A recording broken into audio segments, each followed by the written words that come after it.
नमस्कार साथियों, आज की क्लास में आप सबका स्वागत है। ये क्लास हिंदी से संबंधित सभी परीक्षाओं के लिए है। आज की क्लास में हम हिंदी व्याकरण से संबंधित महत्वपूर्ण प्रश्नों पर चर्चा करेंगे। तो आइए दोस्तों, हम आज की क्लास को शुरू करते हैं। हमारा आज का पहला प्रश्न है, वह चिड़िया उड़ रही है। इस वाक्य में उड़ रही है कौन सी क्रिया है? आपके पास विकल्प दिए गए हैं, सकर्मक, अकर्मक, द्विकर्मक या प्रेरणार्थक। तो इसका सही उत्तर क्या होगा? सभी लोग अपना उत्तर कमेंट बॉक्स में देते रहे। बिल्कुल सही। जिन साथियों ने ऑप्शन नंबर बी बताया है उनका उत्तर सही है। उड़ रही अकर्मक क्रिया है। हमारा अगला प्रश्न है, तरणी और तरणी शब्द युग्म का सही अर्थ क्या है? आपके पास विकल्प दिए गए हैं, ध्यान से देखिए और उसके बाद ही अपना उत्तर दीजिए। विकल्प दिए गए हैं आपके पास, सूर्य, नाव, नाव, सूर्य, युवती, नदी, किरण, रात। तो इसका सही उत्तर क्या होगा? बिल्कुल सही। इसका सही उत्तर होगा ऑप्शन नंबर ए। तरणी का अर्थ सूर्य और तरणी का अर्थ नाव होता है। हमारा अगला प्रश्न है, शांत रस का स्थायी भाव क्या है? आपके पास ऑप्शंस में है रति, शोक, निर्वेद, विस्मय। तो इसका सही उत्तर होगा, बिल्कुल सही। इसका सही उत्तर होगा ऑप्शन नंबर सी। शांत रस का स्थायी भाव है निर्वेद। हमारा अगला प्रश्न है, मनयोग शब्द का संधि विच्छेद क्या होगा? आपके पास विकल्प दिए गए हैं, ध्यान से देखिए और उसके बाद ही अपना उत्तर दीजिए। विकल्प दिए गए हैं आपके पास, मन धन योग, मना धन योग, मनः धन योग या मनु धन योग। तो इसका सही उत्तर क्या होगा? बिल्कुल सही। जिन साथियों ने ऑप्शन नंबर सी बताया है उनका उत्तर सही है। मनः धन योग मनो योग शब्द का सही संधि विच्छेद होगा। हमारा अगला प्रश्न है, धर्माधर्म में कौन सा समास है? आपके पास विकल्प में है अव्ययी भाव, द्वंद्व, तत्पुरुष या द्विगु। तो इसका सही उत्तर होगा, बिल्कुल सही। जिन साथियों ने ऑप्शन नंबर बी बताया है उनका उत्तर सही है। धर्म और अधर्म में कौन सा समास होता है? द्वंद्व समास। हमारा अगला प्रश्न है, निम्नलिखित में से कौन सा शब्द हमेशा बहुवचन में ही प्रयुक्त होता है? आपके पास विकल्प में है जनता, प्राण, पानी, क्रोध। तो इसका सही उत्तर होगा, बताइए इनमें से कौन सा शब्द हमेशा बहुवचन में ही प्रयुक्त होता है? बिल्कुल सही। जिन साथियों ने ऑप्शन नंबर बी बताया है उनका उत्तर सही है। प्राण शब्द हमेशा बहुवचन में ही प्रयुक्त होता है और आपने ध्यान रखना है कि जनता शब्द हमेशा एक वचन में ही प्रयुक्त होता है। हमारा अगला प्रश्न है, अंधे की लाठी मुहावरे का अर्थ है। आपके पास मुहावरा दिया गया है अंधे की लाठी, इसका अर्थ बताना है आपको। आपके पास विकल्प दिए गए हैं, लाठी के सहारे चलना, एकमात्र सहारा होना, अंधा व्यक्ति होना या मूर्ख होना। तो इसका सही उत्तर होगा, बिल्कुल सही। अंधे की लाठी मुहावरे का अर्थ है एकमात्र सहारा होना। हमारा अगला प्रश्न है, तो हमारा सही उत्तर होगा ऑप्शन नंबर बी। हमारा अगला प्रश्न है, दुस्तर में कौन कौन सी संधि है? आपके पास ऑप्शंस में है स्वर संधि, व्यंजन संधि, विसर्ग संधि या इनमें से कोई नहीं। तो इसका सही उत्तर होगा, बिल्कुल सही। जिन साथियों ने ऑप्शन नंबर सी बताया है उनका उत्तर सही है। दुस्तर में कौन सी संधि है? विसर्ग संधि, दुहदन तर। हमारा अगला प्रश्न है, अधमरा शब्द में अध क्या है? आपके पास शब्द दिया गया है अधमरा, आपको बताना है कि इसमें अध क्या है। आपके पास विकल्प है प्रत्यय, उपसर्ग, संज्ञा, अव्यय। तो इसका सही उत्तर होगा, बताइए। बिल्कुल सही। जिन साथियों ने ऑप्शन नंबर बी बताया है उनका उत्तर सही है और जिन्होंने ऑप्शन नंबर ए बताया है उनका उत्तर गलत है। ठीक है। अध क्या है? उपसर्ग। उपसर्ग होता है जो शब्द से पहले जोड़ता है और प्रत्यय होता है जो शब्द के बाद में जोड़ता है। तो इस बात का ध्यान रखना दोस्तों। हमारा अगला प्रश्न है, संज्ञा के मुख्यतः कितने भेद माने जाते हैं? आपके पास विकल्प में है 3, 5, 6 या 7। तो इसका सही उत्तर होगा, बिल्कुल सही। जिन साथियों ने ऑप्शन नंबर ए बताया है उनका उत्तर सही है और जिन्होंने ऑप्शन नंबर बी बताया है उनका उत्तर गलत है। आपसे पूछा गया था संज्ञा के मुख्यतः कितने भेद माने जाते हैं, तो मुख्यतः 3 भेद माने जाते हैं। अगर आपसे ऐसे पूछा जाता कि संज्ञा के कितने भेद माने जाते हैं तब आपका उत्तर होता ऑप्शन नंबर बी। ठीक है, तो ध्यान से प्रश्न को सुनना मेरे दोस्तों, व देखना, उसके बाद ही अपना उत्तर लगाना है। हमारा अगला प्रश्न है, सथावर का विलोम शब्द क्या है? आपके पास विकल्प दिए गए हैं, चंचल, जंगम, चेतन या जड़। तो इसका सही उत्तर होगा बिल्कुल सही। जिन साथियों ने ऑप्शन नंबर बी बताया है उनका उत्तर सही है। स्थावर का विलोम शब्द क्या होगा? जंगम। हमारा अगला प्रश्न है, ये आपके पास पंक्ति दी गई है, पीपर पात सरिस मन डोला में कौन सा अलंकार है? आपके पास विकल्प दिए गए हैं, उपमा, रूपक, उत्प्रेक्षा या अतिशयोक्ति। तो इसका सही उत्तर होगा, साथियों जिन्होंने अभी तक वीडियो को लाइक नहीं किया है प्लीज़ वीडियो को लाइक कर दीजिए और अगर हो सके तो वीडियो को ज़्यादा से ज़्यादा शेयर भी कर दीजिए। बताइए इस पंक्ति में कौन सा अलंकार है? पीपर पात सरिस मन डोला। बिल्कुल सही। जिन साथियों ने ऑप्शन नंबर ए बताया है उनका उत्तर सही है। ठीक है, पीपर पात सरिस मन डोला में कौन सा अलंकार है? उपमा अलंकार। हमारा अगला प्रश्न है, वसुदेव का संधि विच्छेद क्या होगा? आपके पास विकल्प दिए गए हैं, वसुधा धन एव, वसुधा धन एव, वसुधा धन एव या वसुधा धन एव, वसुध धन एव। तो इसका सही उत्तर क्या होगा? बताइए वसुदेव का संधि विच्छेद क्या होगा? बिल्कुल सही। जिन साथियों ने ऑप्शन नंबर बी बताया है उनका उत्तर सही है, वसुधा धन एव।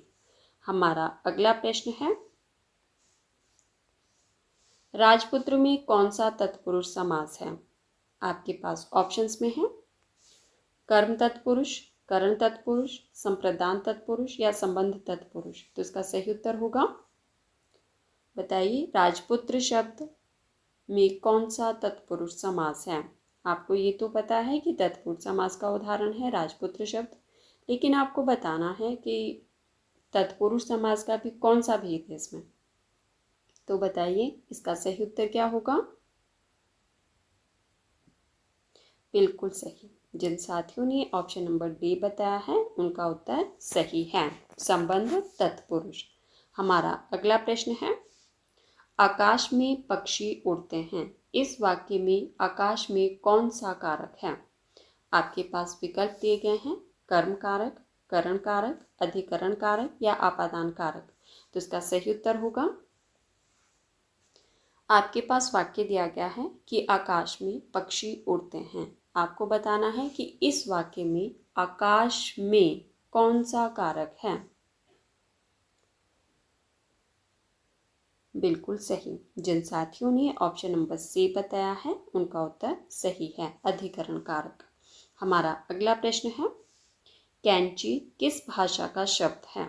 आपके पास विकल्प दिए गए हैं, अरबी, फारसी, तुर्की, पुर्तगाली। तो इसका सही उत्तर होगा, दोस्तों जिन्होंने अभी तक वीडियो को लाइक नहीं किया है प्लीज़ वीडियो को लाइक कर दीजिए, वीडियो को हाइप भी कर दीजिए और अगर हो सके तो साथ साथ में वीडियो को ज़्यादा से ज़्यादा शेयर भी कर दीजिए। जो साथी पहली बार चैनल पर आए हैं वो चैनल को सब्सक्राइब भी कर देना, बेल आइकन को भी प्रेस करना ताकि आने वाले हर वीडियो की नोटिफिकेशन सबसे पहले आप तक पहुँचे। तो चलिए दोस्तों बताइए कि कैंची किस भाषा का शब्द है? बिल्कुल सही। जिन साथियों ने ऑप्शन नंबर सी बताया है उनका उत्तर सही है, कैंची तुर्की भाषा का शब्द है। हमारा अगला प्रश्न है, हाथ कंगन को आरसी क्या लघुक्ति का अर्थ है? आपके पास लघुक्ति दी गई है कि हाथ कंगन को आरसी क्या, इस लघुक्ति का अर्थ क्या है?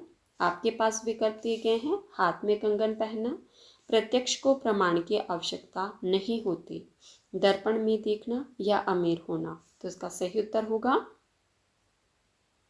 बिल्कुल सही। जिन साथियों ने ऑप्शन नंबर बी बताया है उनका उत्तर सही है। हाथ कंगन को आरसी क्या, प्रत्यक्ष को प्रमाण की आवश्यकता नहीं होती। हमारा अगला प्रश्न है, निम्नलिखित में से शुद्ध वर्तनी वाले शब्द का चयन कीजिए।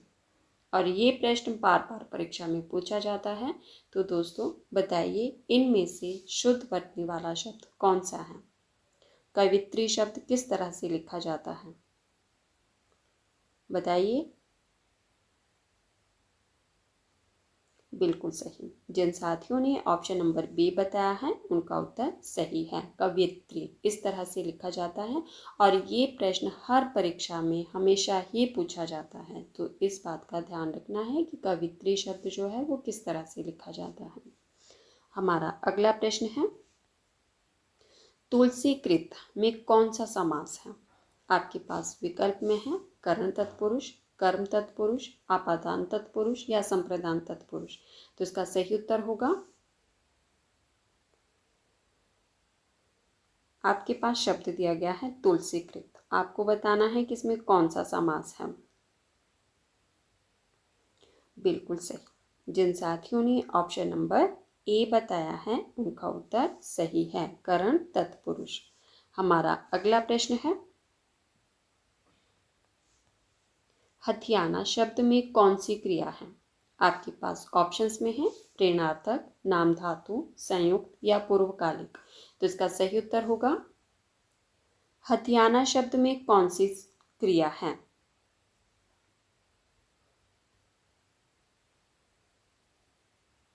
बिल्कुल सही। जिन साथियों ने ऑप्शन नंबर बी बताया है उनका उत्तर सही है, हथियाना नाम धातु क्रिया है। ठीक है। हमारा अगला प्रश्न है, साथियों अगर आप हिंदी साहित्य के इतिहास की तैयारी करना चाहते हैं तो हमारे YouTube चैनल के ज्वाइन मेंबर बन जाइए। उस पर हिंदी साहित्य की डिटेल क्लासेस अवेलेबल है। ठीक है। प्राइस बहुत कम है, आप चाहें तो देख सकते हैं। ठीक है। हमारा अगला प्रश्न है, बादल का पर्यायवाची शब्द निम्नलिखित में से कौन सा नहीं है? आपके पास विकल्प दिए गए हैं जलद, नीरद, वारिद या जलज। तो इसका सही उत्तर क्या होगा?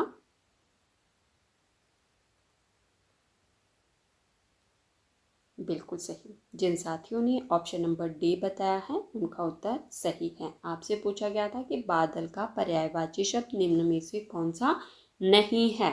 ठीक है, तो कौन सा नहीं है? जलज। बाकी जो ये तीनों दिए गए हैं जलद, नीरद और वारिद, ये बादल के पर्यायवाची शब्द हैं। हमारा अगला प्रश्न है, ये आपके पास पंक्तियां दी गई है, चरण धरत चिंता करत चितवत चाहरी और सुबरन को खोजत फिरत कभी व्यभिचारी चोर में कौन सा अलंकार है? आपके पास विकल्प दिए गए हैं यमक, श्लेष, रूपक या उत्प्रेक्षा। तो इसका सही उत्तर होगा, चरण धरत चिंता करत चितवत चारही ओर सुबरन को खोजत फिरत कभी व्यभिचारी चोर में कौन सा अलंकार है? बिल्कुल सही। जिन साथियों ने ऑप्शन नंबर बी बताया है उनका उत्तर सही है। ठीक है। कौन सा अलंकार है इन पंक्तियों में? श्लेष अलंकार। हमारा अगला प्रश्न है, अनुग्रहित शब्द की शुद्ध वर्तनी क्या है? आपको बताना है कि अनुग्रहित शब्द जो है वो शुद्ध किस तरह से लिखा जाता है। तो बताइए इसका सही उत्तर क्या होगा?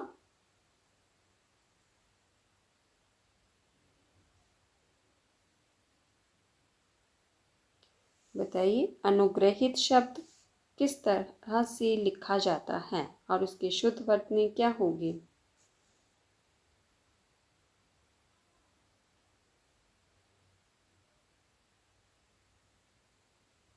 बिल्कुल सही। जिन साथियों ने ऑप्शन नंबर बी बताया है उनका उत्तर सही है, अनुग्रहित।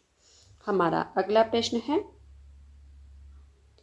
चतुर्भुज में कौन सा समास है यदि यह भगवान विष्णु के संदर्भ में आए? आपके पास विकल्प दिए गए हैं द्विगु, बहुब्रीहि, अव्ययभाव या तत्पुरुष। तो इसका सही उत्तर होगा,